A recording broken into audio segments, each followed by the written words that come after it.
The Bud Light boycott isn't going anywhere anytime soon. It's actually still getting worse. The sales for Bud Light and all Anheuser-Busch products are still getting worse, or at the very least in certain states, staying the same. And whenever you see the 23% drop, like a lot of people are saying, oh, it was a 23% drop from the week before, only a 23% drop now. So they're thinking that there's no improvement on the boycott. They're thinking that there's no downward trend in sales. But people don't realize that 23% isn't being compared to the beginning of the Bud Light boycott. The 23% is in comparison to this time last year, to this date, this week last year is where they're getting those percentages from. So them being down 23% last week and also down 23% this week is not bad. That's actually very, very good. That means that people are still not buying Bud Light. And from last week at this time, last week's time, last year at that same time, we're down 23% from that week. And now this week we are also down 23.6%. Some people are saying 24%. So it's getting better, or possibly even staying the same. Even if it is staying the same, if it stays at 23 to 25% for the next 2 months,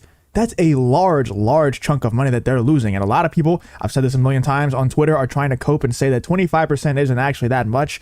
Every single time you see that, just reply to them and ask them to give you 25% of their income, and they'll see how much that really is, because there's no shot they're giving you 25% of their income. When you start to look at it that way, when you start to look at it from a personal perspective of, imagine having to give up 25% of your income because you advertised something wrong, because you platformed a certain person, like that's a lot of money. 25% is a lot of money. And people inside the company are coming out, executives are coming out and saying they're expecting it to get a lot worse. And also, this has done a ton of damage to them already. And as we can see on the screen right here, Bud Light is in full desperation mode. Bud Light goes camo, Budweiser goes Harley Davidson in first big marketing pivot. I've said this a ton, and I think a lot of other people are thinking the same thing. Let me know if you agree with this or not in the comments, but I think the only way that Bud Light and Anheuser-Busch can escape this situation and salvage the formula that is Bud Light, even though it's not very good, they don't want to just throw the formula in the trash. I think they have to rebrand it completely. I think they have to get rid of the Bud Light name. They have to get rid of the blue color. They have to get rid of the Bud Light logo, completely rebrand everything so that's unrecognizable, because right now people are just associating everything about Bud Light, the blue color, the logo, the name of Bud Light itself. They're associating all of that with negativity, with gay beer, queer beer. People aren't buying this stuff because they don't want to go viral on TikTok walking out of the store with a Bud Light case in their hand. They just don't want to buy it because of that social pressure. So you have to completely rebrand, in my opinion. And I think the start of that is already coming, as you can see right here. The only way of getting out of this situation is to completely rebrand.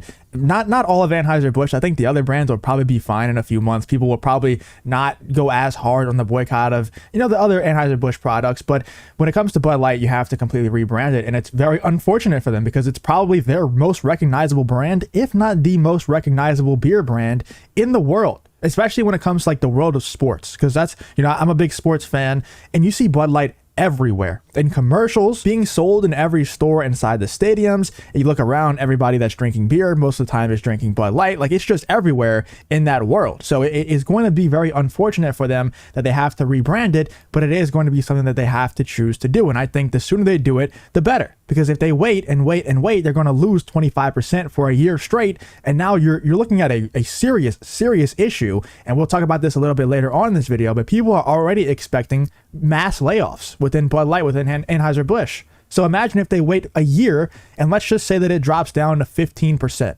Let's say like 6 months from now, they're 16% or 15% down from where they were the previous year at that time period. That's still a ton of money, dude. That's a ton of money that they'd be losing for 6 months, really like 8-9 months straight at that point. So they would be really in really bad shape. But let's check this out real quick. Anheuser-Busch is planning huge marketing blitz this summer as the company continues to deal with the Bud Light fallout, and the pieces are starting to fall into place. The first order of business: put some Harley Davidsons on the iconic Budweiser can, smother the blue Bud Light ones in green camouflage, and let the chips fall where they may. Baby steps, So they are definitely trying to, just divert attention away from the boycott and put it more on the rebranded cans, rebranded boxes, things like that. Bud Light goes camo, Budweiser goes Harley Davidson. First off, credit where credit is due. Budweiser actually left the comments on for that post, which is something they haven't done on any of their social media platforms in weeks. Now the comments were all terrible, and they got torched for this, but you have to start owning it at some point. That's true. At some point, you're going to have to be able to turn the comments on and just let it go. But here is the cans right here, the Budweiser cans with the Harley Davidson, big Harley Davidson logos on them. little bit of a rebrand there. And then they also have the Bud Light cans that are completely camouflaged, which is just, it's so embarrassing. They do this every time for Memorial Day. They do this every time around this time of year, but it is just very unfortunate timing because they already released that one ad where they were like raising the American flags, had those cringe like American handshakes and the Clydesdales and everything coming out. And now they have the camouflage bottles at the same time that they're putting Harley Davidson logos on their Budweiser cans. It just looks desperate, man. It just looks very desperate. It doesn't look like something that was planned, but you know, it actually is planned. Every single year around this time they come out with those camouflage bottles. But here is Tommy Loren. She says, a current Bud Light employee reached out to me to tell me things are bad and mass layoffs are expected. Production is stalled. They can't give the stuff away. Would be so easy if execs would just acknowledge their transgression and issue a true apology. I don't even know if that's the case. I don't know if, for me personally, I mean, I don't drink Bud Light anyway. I don't drink beer in general, but I am still going to make videos on this and negatively speak about Bud Light constantly, even if they do come out and apologize, because I don't think this is about an apology. I don't really care at all about an apology, especially at this point, because we all know that they would be apologizing out of necessity. It wouldn't be like they're actually sorry. They wouldn't actually feel like they made a mistake.